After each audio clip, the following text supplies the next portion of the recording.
तान की तपती रेत पर तपता सूरज मानो हर किसी की सांसें खींच लेना चाहता था। दूर दूर तक फैली रेत, गर्म हवाएं और वीरान सन्नाटा, यही उस धरती की पहचान थी। बीचों बीच एक छोटी सी कच्ची झोपड़ी खड़ी थी, जो किसी की मेहनत और उम्मीद का प्रतीक थी। उस झोपड़ी में रहते थे एक बुजुर्ग व्यक्ति, हकीम साहब। सफेद दाढ़ी, सिर पर टोपी और आंखों में जीवन का गहरा अनुभव।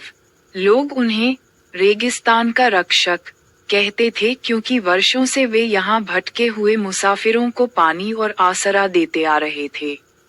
एक दिन दोपहर को जब सूरज अपने चरम पर था, दूर से एक लड़की कराहती हुई झोपड़ी के पास पहुंची। उसका नाम था सैरा। नीले रंग का सूट पहने हुए, थकी और टूटी हुई सी लग रही थी। उसके कदम लड़खड़ा रहे थे और चेहरा आंसुओं से भीगा था। हकीम साहब तुरंत बाहर आए और उसे थाम लिया। बेटी, तुम यहाँ इस तपती दोपहर में कैसे भटक आए? तुम तो बिल्कुल निढाल हो रही हो। सैरा रोते हुए बोली, बाबा, मेरा काफिला पानी की तलाश में भटक गया। मैं सबसे अलग हो गई। न जाने वो लोग अब कहाँ होंगे। मैं मर जाऊंगी। हकीम साहब ने उसके आंसू पोंछे और बोले, नहीं बेटी, रेगिस्तान जितना निर्दयी लगता है, उतना ही दयालु भी है। बस तुम्हें धैर्य रखना होगा। आओ, मेरी झोपड़ी में चलो। झोपड़ी का सहारा हकीम साहब ने उसे झोपड़ी में बैठाया और अपने मिट्टी के घड़े से ठंडा पानी दिया। सैरा ने पानी पीते ही राहत की सांस ली। बाबा, आप इस वीराने में अकेले कैसे रहते हैं? उसने आश्चर्य से पूछा। हकीम साहब मुस्कुराए, बेटी, इंसान अकेला कहाँ होता है। ये रेत मेरी साथी है, ये हवा मेरा दोस्त है और यह झोपड़ी मेरी माँ जैसी।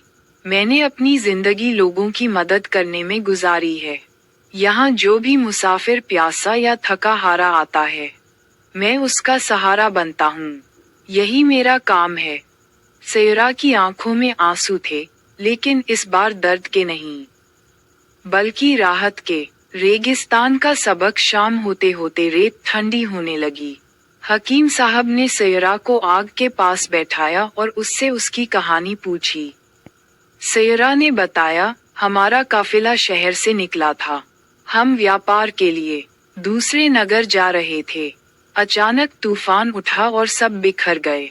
मैं चीखती रही, मगर किसी ने मेरी आवाज नहीं सुनी। मुझे लगा कि सब खत्म हो गया। हकीम साहब ने गहरी सांस ली और कहा, बेटी, रेगिस्तान हमें यही सिखाता है कि जिंदगी कभी आसान नहीं होती। कई बार तूफान हमें अकेला कर देते हैं, लेकिन यही पल हमें मजबूत भी बनाते हैं। अगर हिम्मत है तो इंसान सबसे कठिन हालात में भी बच निकलता है। सैरा ध्यान से सुनती रही। उसके भीतर कहीं उम्मीद का एक दीपक जलने लगा था। नई सुबह, अगली सुबह हकीम साहब ने सैरा से कहा, बेटी, अब हम तुम्हें तुम्हारे काफिले तक पहुंचाएंगे, लेकिन याद रखना, यह अनुभव तुम्हें जिंदगी भर याद रहेगा। जब कभी भी मुश्किल आए, इस रेगिस्तान को याद करना जिसने तुम्हें मजबूत बनाया। दोनों सुबह सुबह निकल पड़े।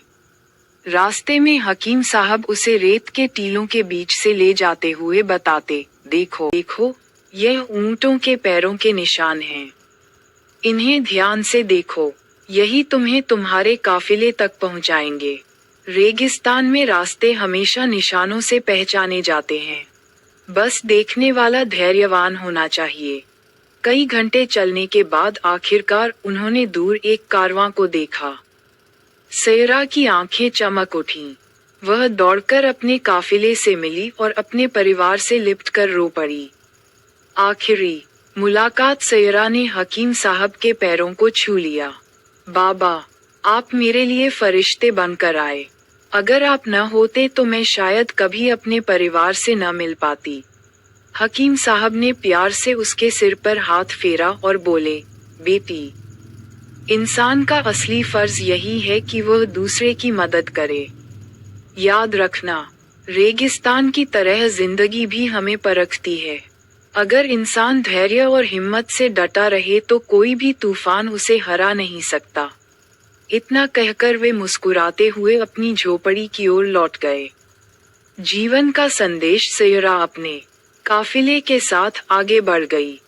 लेकिन उस दिन उसने जीवन का सबसे बड़ा सबक सीख लिया था। मुस्कान और हिम्मत से हर कठिनाई पर विजय पाई जा सकती है। हकीम साहब वहीं अपनी झोपड़ी में लोगों की मदद करते रहे। उनकी कहानी सुनकर दूर दूर से लोग उन्हें सलाम करने आते। रेगिस्तान की उस तपती धरती पर वे एक ठंडी छाया की तरह थे। निष्कर्ष ये कहानी हमें ये सिखाती है कि चाहे हालात कितने भी कठिन क्यों न हों, इंसानियत और उम्मीद का दामन कभी नहीं छोड़ना चाहिए।